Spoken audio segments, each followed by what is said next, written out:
During the Vietnam War, tens of thousands of children were born into relationships between American soldiers and Vietnamese women. Tragic circumstances separated most of these Amerasian children from their fathers, and later their mothers. Many have not found each other again.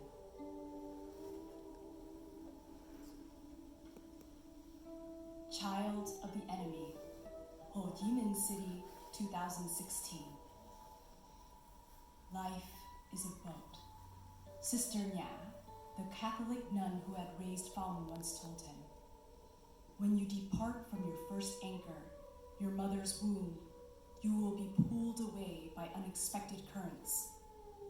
If you can fill your boat with enough hope, enough self-belief, enough compassion, and enough curiosity, you will be ready to weather all the storms of life.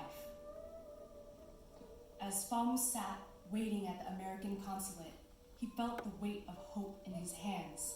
His visa application and those of his wife, Minh, his son Thai, and his daughter, Yiem. Around him, many Vietnamese were waiting in chairs or in lines for their turn to speak with one of the visa officers who sat at counters behind glass windows. Some Vietnamese cast curious glances toward Phong, and he felt the heat of their eyes. Half-breed, he imagined them whispering.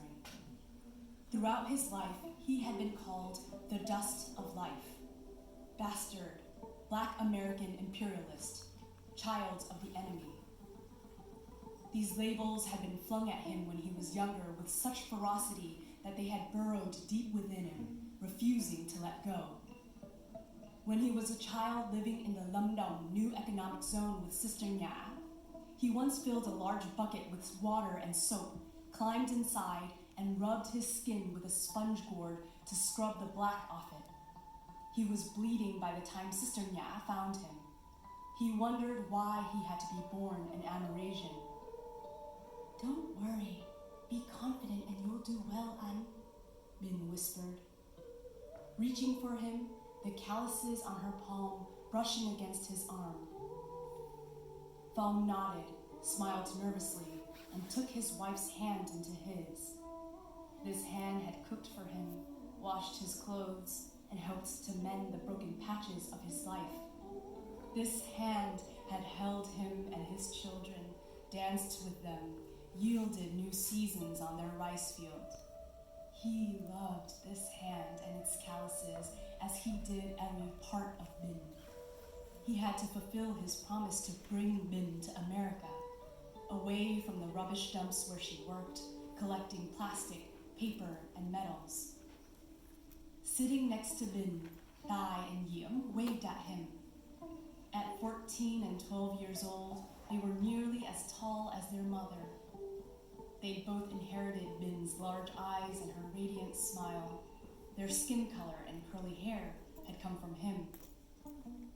Remember that you are beautiful, he told them as they got ready for the 5-hour bus ride here. He'd often said to them, knowing how they were often looked at with disdain by the Vietnamese, who almost always preferred fair skin. Thai returned to his book, his crooked glasses sliding down the bridge of his nose, the metal frame held together by pieces of tape. Phong reminded himself to talk with his neighbors again and offer a higher price to rent their paddy fields. He would grow mung beans for the new year, the harvest of which would enable him to buy new glasses for Thai and a dress for Yiem. Yiem was wearing Thai's old clothes. The pants were too short, revealing her ankles. At a counter in front of Phong, an American visa officer was giving a young woman a blue sheet of paper. Phong knew the color well. Blue meant non-approval. As the woman left the counter, something like panic rose up in Phong. He tried to recall the interview practice sessions he'd had with his family. He had carved the right answers into his memory the way carpenters carved birds and flowers into wood. But now, his mind went blank. Number 45, counter 3, the loudspeaker called. That's us, Minh said. As Phong made his way toward the counter together with his wife and children, he told himself to be calm. As long as he had his family, he would not let himself be intimidated. He would fight for the chance to give Min, Dai, and Yim a better life. Phong nodded his greeting at the visa officer, who looked just like the American women in movies he'd seen. Blonde hair, white skin, high-bridged nose. The woman didn't acknowledge him, her eyes on the computer. Phong studied the machine, wondering what mysteries it held. When he got to America, he would work hard and buy a computer for Thai and Yim. His children had taken him to town to an internet cafe to show him how computers worked. They said perhaps one day he could send words to his parents via the internet. But would he ever have the chance? He didn't even know if his parents were dead or alive. The visa officer turned to him. "Good morning," Phong said, hoping he pronounced good morning correctly. Years ago, he'd learned some basic English, but his knowledge of the language had disappeared like droplets of rain evaporating during a drought. "Yao ba," he added, not wanting the American to think that he was fluent in her language. "Jia sem what you," she said. Her Vietnamese was good, but her northern accent bothered Phong. It reminded him of the communist officers who had beaten him at the re-education camps in the mountains almost 30 years ago. He carefully took their passports from a folder and eased them into the box under the glass window. He and his wife had given Quyen, the visa agent, all their savings to get these passports made and their visa applications completed and submitted. Quyen had convinced them that in America, they wouldn't have to worry about money. A monthly allowance from the government would help them survive. The woman went through the documents, typing on the computer. She turned away and called someone. A young Vietnamese woman appeared, talking to her in English. Phong cocked his head, but the sounds were slippery fish that darted away so quickly he couldn't catch a single one. "What's going on?" Min whispered. Phong placed his palm on his wife's back, knowing it would help calm her. Min had been so nervous about missing this interview, she'd insisted that they catch the bus from their hometown, Bac Liu, the day before and wait outside the consulate at 4 o'clock this morning. The Vietnamese woman looked at him. "Uncle Nguyen Tân Phong, you're applying for a visa under the Amerasian Homecoming Act?" How nice that she'd addressed him with a respectful title and given him hope by stating the name of the program he was applying for. Homecoming. The word was sacred, the sound of it fluttering in his heart. He was entitled to go home, to his fatherland. Heat gathered at the back of his eyes. And how nice the woman referred to Amerasian as Trẻ Lai. Phong had never felt comfortable when people called him Gong Lai, since Gong means children, small, or animal. He was no animal. "Yes, miss." "You'll be interviewed by another officer in the room over there." She pointed toward his right.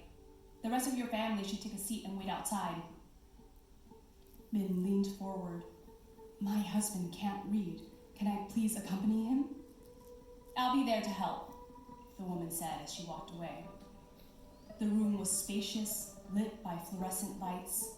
It had no window, and Phong felt sorry for anyone who had to work here. His home wasn't much, but it was rich with fresh air that rushed through open windows all year round, bringing with it the scent of flowers and bird songs. The person he felt sorry for happened to be a plump white man who sat behind a square brown desk, dressed in a blue shirt with matching blue tie. The woman stood next to the desk, and Phong sat down on a chair opposite it. On the wall to his right was a large picture of Mr. Obama. A few years ago, Phong's children had rushed home, calling him to come along. They ran toward their neighbor's house, stood outside the fence, and peered through the open window to watch the TV reporting about Mr. Obama becoming the first black president of the United States. America is the nation of immigrants. Mr. Obama was saying as people around him cheered. For years, Pham had wanted to go to America, but at that moment, getting there became his life's mission. A country that voted for a black president had to be better than here, where black people were sometimes called moi, uncivilized or savage. Once an owner of a food stall had laughed at him when he applied for a job as a dishwasher. "Look at your skin," she sneered. "My customers would run away because they think you'd make the dishes dirtier." Behind the table, the visa officer picked up a passport. "Nguyen Tan Phong," he called. He'd left out all the rising and falling tones in Phom's full name, and when he said it, the name meant a dissolved gust of wind, and not strength from thousands of gusts of wind, as Sister Nha had intended it to be when she named him. Phom rose to his seat. The man started to tell him something. Phom tried to catch the words, but once again they wafted away